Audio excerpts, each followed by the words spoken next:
We need to stop saying this. And when I say we, I mean more other people because I don't think I've ever uttered this phrase ever. Stop saying Marvel is so back. Stop saying it. Because ever since the MCU has been a thing in 2008, there have been Marvel movies that people have loved and enjoyed, and there have been Marvel movies that people have hated or thought were boring or thought were terrible. People didn't like Thor 1. People didn't like Incredible Hulk. People didn't like Avengers Age of Ultron.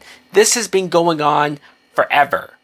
So I don't know why we've been in this bubble of ever since Avengers Endgame, which was obviously one of the greatest superhero movies ever.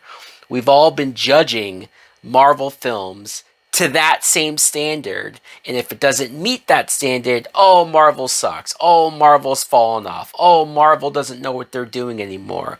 Even though it's been the same shit, practically. So maybe this is a me thing. Maybe this is me and me alone who is getting sick and tired of saying this, but I've heard the Marvel is so back so many times. Spider-Man No Way Home, the Daredevil series, the Loki TV show, Guardians of the Galaxy Volume 3, and now Thunderbolts. I know there has been some bad stuff, but let's fucking stop.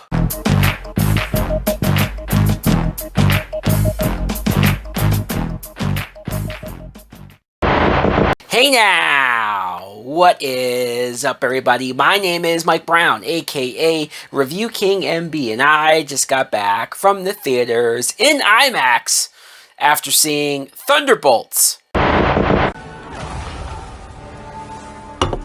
No!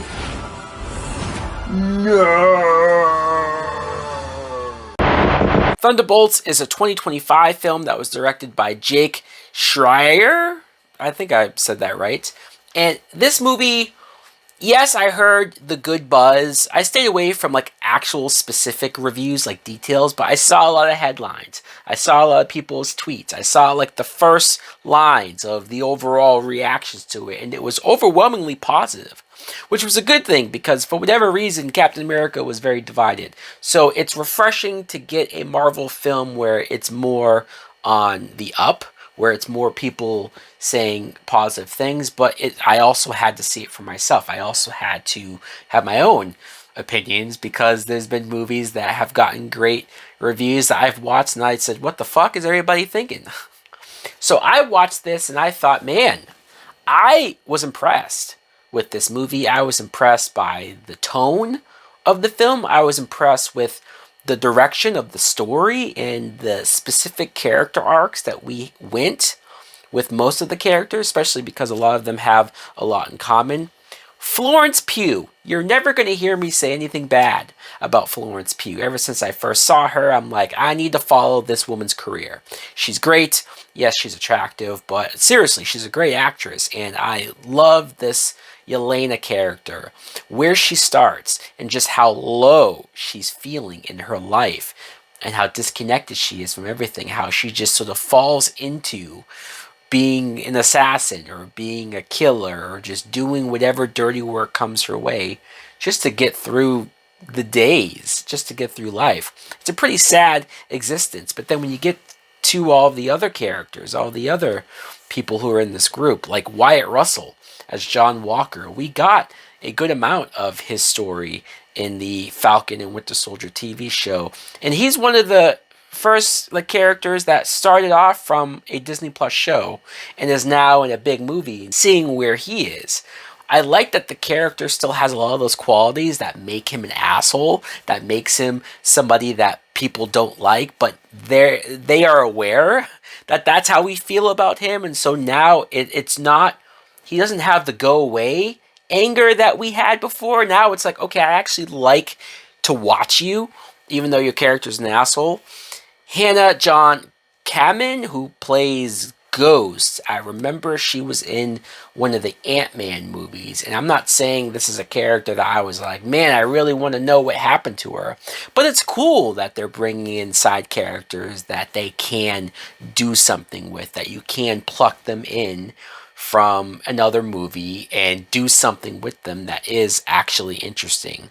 Sebastian Stan, can anybody get enough of Bucky, especially seeing where Bucky is in his career, like the character? I did not expect him to be in Congress. I did not expect him to be this sort of figure.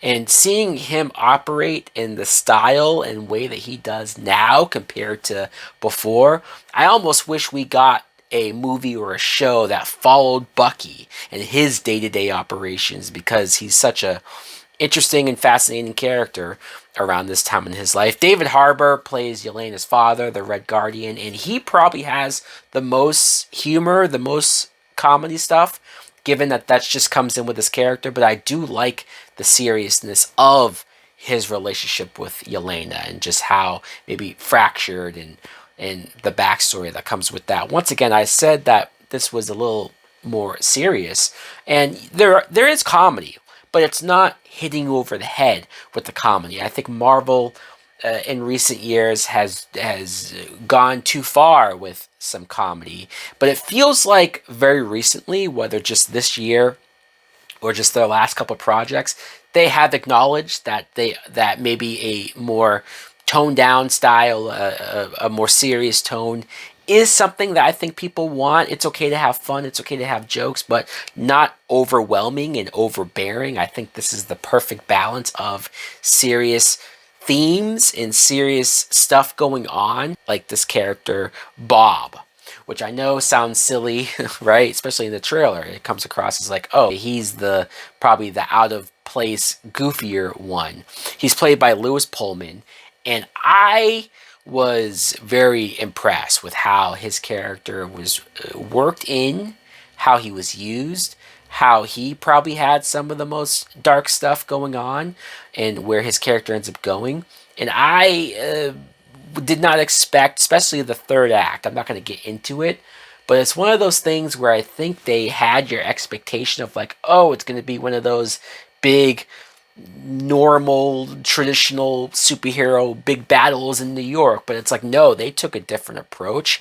They actually made this a lot more interesting and a lot more character based, and so that was very much appreciated. Some of the other cast, we have Julia Louis-Dreyfus, who when they first introduced her as Valentina, I kind of was wondering, like, how is she going to be too silly? Is she just the evil version of Nick Fury? Like, and maybe I didn't expect her to be the one that owns Avengers Tower. Kind of still wondering how I feel about that, but I like what they did with her character here and how she's sort of doing her own thing. I think there's still plenty of places for the character to go. Taskmaster is also here. And I'm not going to say that maybe the direction of the movie was completely unique or visually stimulating. It's not super colorful. It's not kind of, like I say, what Marvel has been doing a lot lately. It's a lot more pared down, and even the colors are a little more muted, almost shot like Winter Soldier, like just like color grading wise. And I think that was refreshing. I think that was nice to sort of go back to that. And also the post-credit scenes, they're a must watch. It was nice to see everyone, literally not one person left the theater when the credits came, but it was nice to see a post-credits that got me excited again for the future, because even though I'm a Marvel defender, or even though I'm like, it's not really as bad as people say, I will say that the last couple post-credits have been either confusing or just like, okay, that was a scene. This was one of the first in a while where it was like, oh shit, I'm actually pretty damn hyped and excited to see what's going on there. I'm going to give this movie a full price. So guys, let me know in the comments below, what do you think of Thunderbolts? If you saw it as well, did you like it? Did you love it? Do you think Marvel is too far gone? Have you fallen off and you're just like, fuck it, I don't care anymore? Thanks for watching. Like, comment, subscribe. Later.